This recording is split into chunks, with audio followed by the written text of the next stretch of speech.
Salve, galera do YouTube, tudo bom? Então, gente, tava aqui pensando que tema que eu ia escolher para conversar com vocês e me surgiu a ideia de conversar um pouco a respeito da amizade, né? E aí eu vou fazer esse tema amizade e solidão. Por que me surgiu a ideia de falar sobre amizade? Porque eu acho que esse tempo que a gente está vivendo de clausura, né, de afastamento do convívio social, eu acho que de uma certa maneira está trazendo pra gente algumas reflexões a respeito do quão importantes os nossos amigos são, né?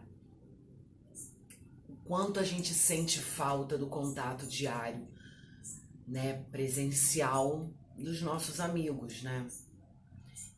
E aí, assim, hoje eu tava conversando com uma amiga minha, a Jaqueline, beijo querida, te amo. E lembrei de uma frase do Shakespeare que diz que os amigos são a família que nos permitem escolher, né? E é muito por aí, né? Principalmente nesse momento em que a gente se vê enfrentando um inimigo invisível, né? Que é o tal do coronavírus, né? Da Covid-19, essa doença esquisita, esse momento estranho. Eu acho que coloca a gente para refletir. Eu acho que na medida em que a gente se isola, em que a gente tem que ficar dentro de casa com a nossa família, né? Quem mora com a família, quem mora sozinho fica só com você, né? Com os seus pensamentos, com as suas angústias, com as suas questões, vivendo esse momento de solidão, né? Assim, uma solidão imposta. Eu acho que faz esse momento, eu acho que ele faz com que a gente comece a pensar sobre o que realmente importa na vida. O que realmente é válido. Quais caminhos eu trilhei até hoje, que eram os meus caminhos e não os caminhos que a sociedade me impunha, que a vida me impunha, né? E aí eu fiquei pensando num livro que eu pudesse conversar com vocês e que me trouxesse essa ideia de amizade em tempos de solidão. E aí eu não tinha como não pensar no Mia Couto, né? Porque Mia Couto, para quem não conhece, Mia Couto é um autor moçambicano. Mia Couto é um pseudônimo, né? Porque o nome dele mesmo é Antônio Emílio Leite Couto. Mia é um apelido de infância, né? Dado pela sua família. E o Mia Couto, ele tem uma escrita que me agrada muito, que é uma narrativa poética. Ele se encaixa aí dentro de uma categoria de literatura como um realismo mágico, né? Uma ficção, mas é um realismo mágico. Mas ele escreve com uma poesia que a mim me encanta absurdamente. Eu sou muito apaixonada pelos livros do Mia Couto. E o primeiro livro que eu li do Mia Couto foi o Terra Sonâmbula, que é esse aqui.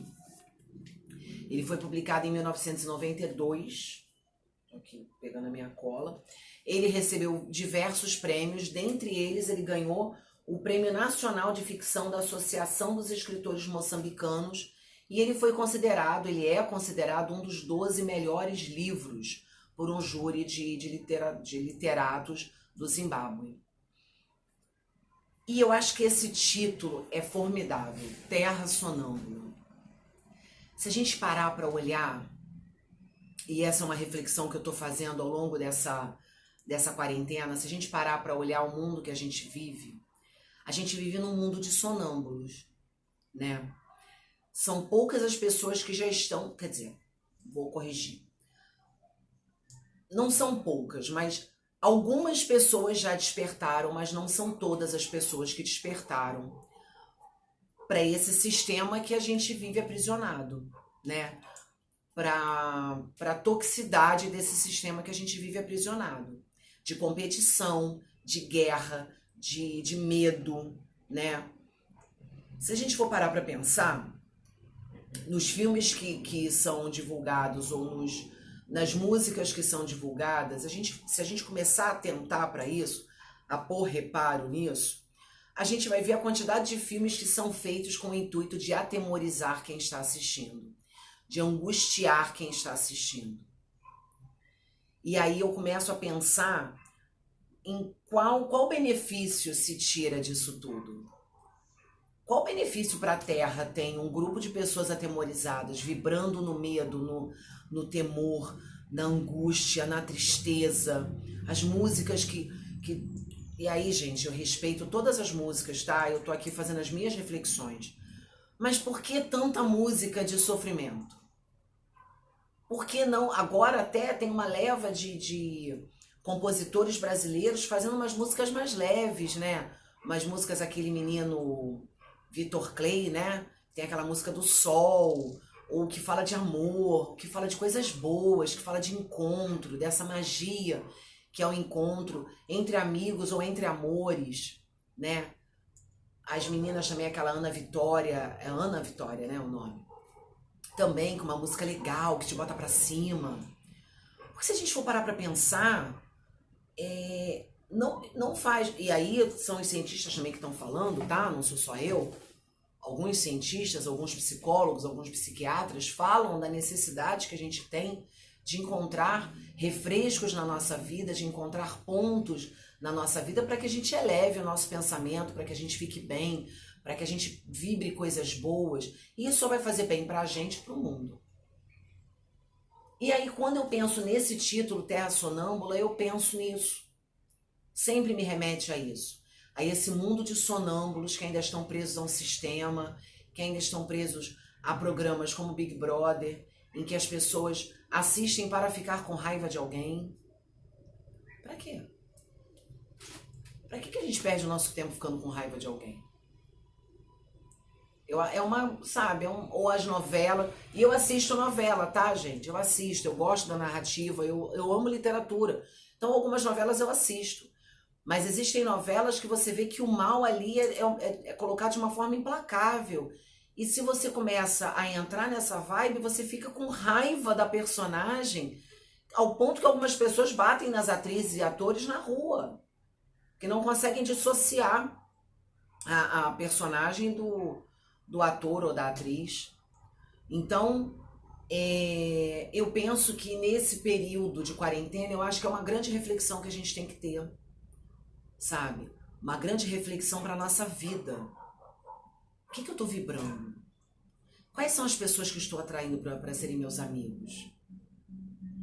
O que eu estou fazendo aqui nesse mundo? Por que eu estou com raiva dessa pessoa? O que essa pessoa me fez? São pontos de reflexão que eu coloco para minha vida e que eu espero que vocês comecem a colocar também, porque eu acho que na medida em que a gente reflete, a gente acorda. A gente sai dessa terra sonâmbula. E assim, falando de amizade, de solidão, Terra Sonâmbula conta a história de um local na África. Ele não delimita, mas ele fala... Mentira, ele delimita, tá aqui. Moçambique. Né? Porque ao longo da escrita ele não delimita, assim, ele não fala. Mas aqui eu acabei de olhar e lembrei que é Moçambique. Então ele fala dessa Moçambique pós-independência. Pós-independência esse pedacinho de pós-independência, desculpa, foi o período onde começou uma guerra civil em África, né, em Moçambique, matando milhares de pessoas, destruindo a vida de milhares de pessoas, acabando com sonhos, acabando com famílias, acabando com casa, com forma de sobrevivência, com trabalho, levando o país à miséria. E aí ele conta duas histórias em uma. Primeiro, eu vou abrir aqui para vocês. Primeiro ele começa a contar a história de um velho e um miúdo. Ele começa a história falando exatamente assim, um velho e um miúdo, né? Ele fala que naquele lugar a guerra tinha morto a estrada. Então a guerra tinha matado a estrada. A guerra tinha matado a possibilidade de vida, a possibilidade de caminho. O que é a estrada? Qual o simbolismo da estrada? O importante não é o destino, mas é o caminho que se faz. Então a estrada tem uma importância muito grande na vida da gente. A vida da gente é uma estrada.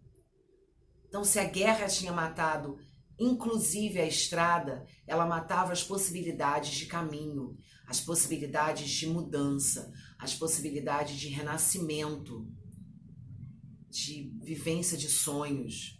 Mas ainda assim, com esse cenário todo caótico em volta, que eu acho que é mais ou menos o cenário que muita gente enfrenta hoje no nosso país, ainda assim um velho e um menino buscavam abrigo, que é o Tuair, e o menino se chama Muidinga.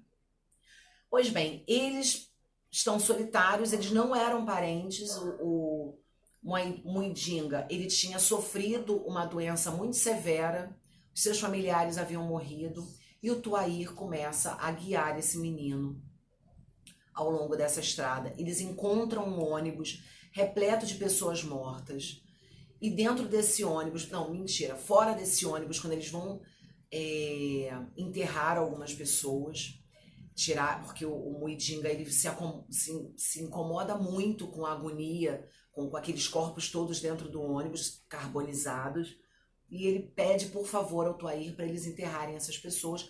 Então eles vão, enterram as pessoas, e ele encontra uma mala com vários cadernos, que são diários. E os diários são os diários de Kinzo. E aí, assim, qual é o ponto que eu acho que é o mais fantástico nisso? A amizade entre o Tuair e o Muidinga, e a amizade que Kinzo apresenta na sua vida, assim, a importância da amizade na vida de Kinzo. Kinzo é mais um sobrevivente desse pós-guerra, desse pós-independência, início de guerra. Ele vê seu pai morrer enlouquecido, seu irmão, o pai antes de morrer enlouquecido, faz com que seu irmão se transforme numa galinha, porque ele cismou que o irmão seria quem morreria primeiro. Então ele aloja o filho no galinheiro e ensina o filho a se tornar uma galinha, e acaba que dali eles não encontram mais o filho, não sabem dizer se o filho morreu, se o filho fugiu, se o filho realmente se transformou numa galinha. Por isso que é realismo mágico. Ele vê a sua mãe enlouquecer e ele busca o seu caminho. Antes de buscar esse caminho, ele encontra a amizade em um indiano que morava ali nos arredores da aldeia dele, que é o Saavedra. É o Saavedra. Não, mentira, Surendra. É que são os nomes que minha memória fica esquisita. O Surendra. E é com o Surendra que ele descobre o que é uma amizade. O que é você se importar com o outro e o outro se importar com você. No meio de um pandemônio que tinha se transformado em Moçambique.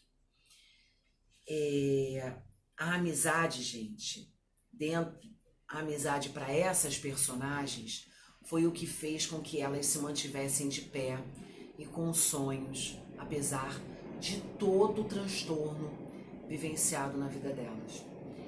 E tem uma frase aqui que o Kinzo coloca, que eu acho que é bárbara. Ele fala assim: quem não tem amigo é que viaja sem bagagem. Quem não tem amigo é que viaja sem bagagem. Muitas vezes é o amigo que vai te tirar de uma situação difícil, muitas vezes é o amigo que vai te apontar um caminho, ainda que seja um caminho que você não queira, assim, que você, né, com amizade, muitas vezes acontece na amizade de você querer um caminho e seu amigo fala: olha, não acho bem por aí, não acho que é legal, e você até briga com o amigo, mas é o amigo que te estende a mão em momentos de dificuldade nessa grande estrada que é a nossa vida. Se eu parar para pensar, nos piores momentos da minha vida, foram os meus amigos. Claro, tem a minha família, mas foram os meus amigos que me estenderam a mão e que me tiraram daquela situação. E aí eu poderia fazer uma lista imensa de amigos no meio dessa estrada que são e foram muito importantes para mim. E eu acho que a amizade, gente, como diz a Lispector, a amizade é matéria de salvação. É a amizade que nos salva. Ela nos salva do nosso cotidiano esquisito. Ela nos salva das nossas loucuras e ela nos ama apesar das nossas loucuras. E às vezes até principalmente pelas nossas loucuras. Eu tenho grandes amigos. Eu espero que vocês também tenham. E é isso, gente. O meu recado é só esse. Hoje eu não tenho muita coisa para falar. Só agradecer aos meus amigos, agradecer as pessoas que partilham a vida comigo e pedir para que vocês olhem para os seus amigos nesse momento. Descubram quem são seus amigos.